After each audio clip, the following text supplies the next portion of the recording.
Assalamualaikum warahmatullahi wabarakatuh. Apa kabar anak-anak Ustadz semua? Semoga kita semua dalam lindungan Allah selalu sehat dan tetap semangat. Baiklah anak-anak Ustadz, kali ini kita akan membahas tentang tema 6F menuju masyarakat sehat, subtema 3 masyarakat sejahtera negara kuat, dan pembelajaran 1 dan 2. Sebelum kita mulai pembelajaran kita, marilah sama-sama kita membaca Al-Basmalah. Bismillahirrahmanirrahim. Ikuti dan tonton video ini sampai selesai. Selamat menyaksikan. Baiklah, kita mulai pembahasan yang pertama, yaitu tentang tanggung jawab sebagai warga negara. Setiap orang memiliki tanggung jawab yang berbeda-beda. Tanggung jawab dilakukan dengan sepenuh hati. Tanggung jawab memiliki kaitan erat dengan hak dan kewajiban. Sebagai warga negara Indonesia yang sadar terhadap hak dan kewajiban dengan penuh tanggung jawab, salah satu sikap yang harus dikembangkan yaitu cinta tanah air dan bangsa. Sikap ini dapat ditunjukkan dengan menggunakan produk-produk dalam negeri yang merupakan hasil karya anak bangsa. Memperkokoh persatuan dan kesatuan dengan cara saling menghargai, serta menjaga nama baik bangsa dan negara. Anak-anak Ustadz, perhatikan contoh berikut. Contoh sikap tanggung jawab terhadap negara adalah: yang pertama, sebagai seorang siswa, belajarlah dengan baik.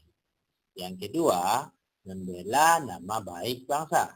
Dan yang ketiga, mengabdi kepada negara dengan ikhlas.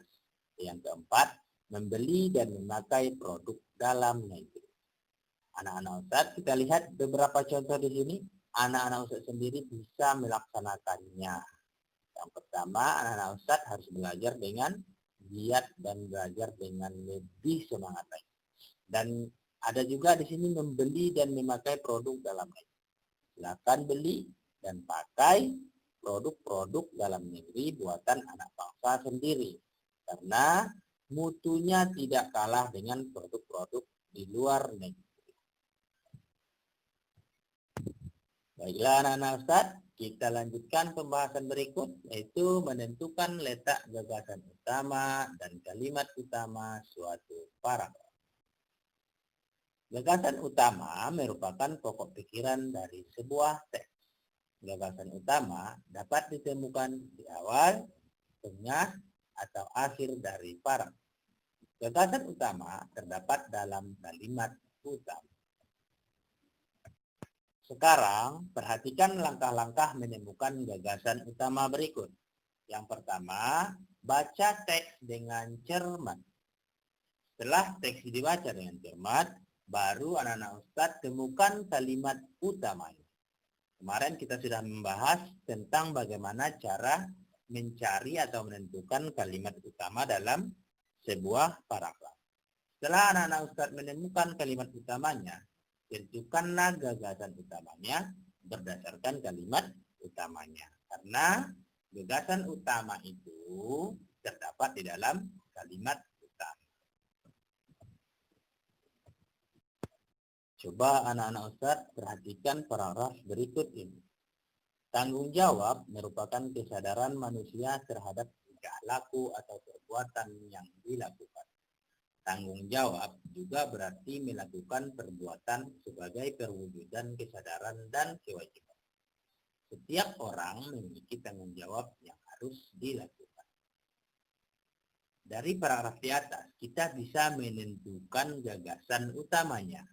Sebagaimana yang Ustaz jelaskan tadi, bahwasanya langkah-langkah menentukan gagasan utama, yang pertama sekali, anak-anak Ustaz harus membaca dan memperhatikan teks atau paragraf dengan cermat. Baiklah, sesudah itu nanti baru anak-anak Ustadz cari dulu kalimat utamanya. Baik, dari paragraf di atas kita bisa menentukan kalimat utamanya. Apa kalimat utamanya? Yaitu kalimat yang pertama. Tanggung jawab merupakan kesadaran manusia terhadap tingkah laku atau perbuatan yang dilakukan. Setelah kita menentukan kalimat utama, maka kita bisa menemukan gagasan utama. Gagasan utama tadi terdapat dalam kalimat utama. Jadi dengan begitu kita bisa menyimpulkan gagasan utamanya adalah pengertian tentang tanggung jawab.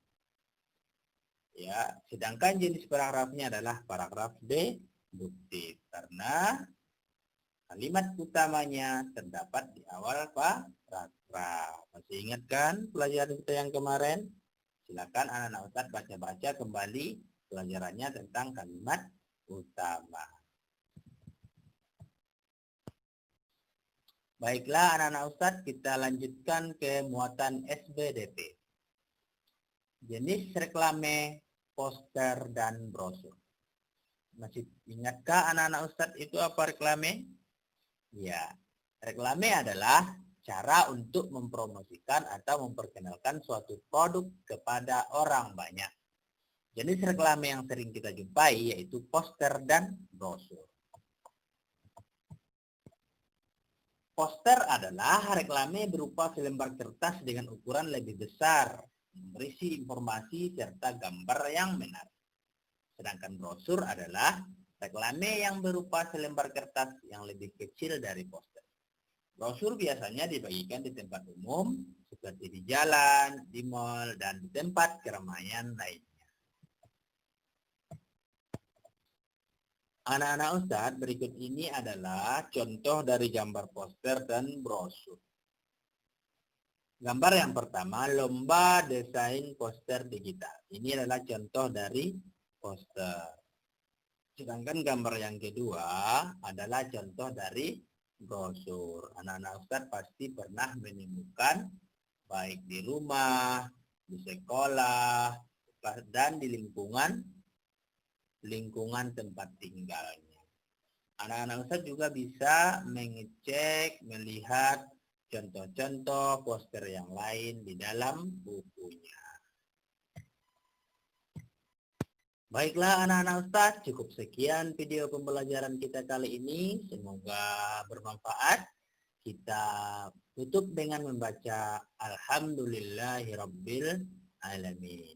Assalamualaikum warahmatullahi wabarakatuh.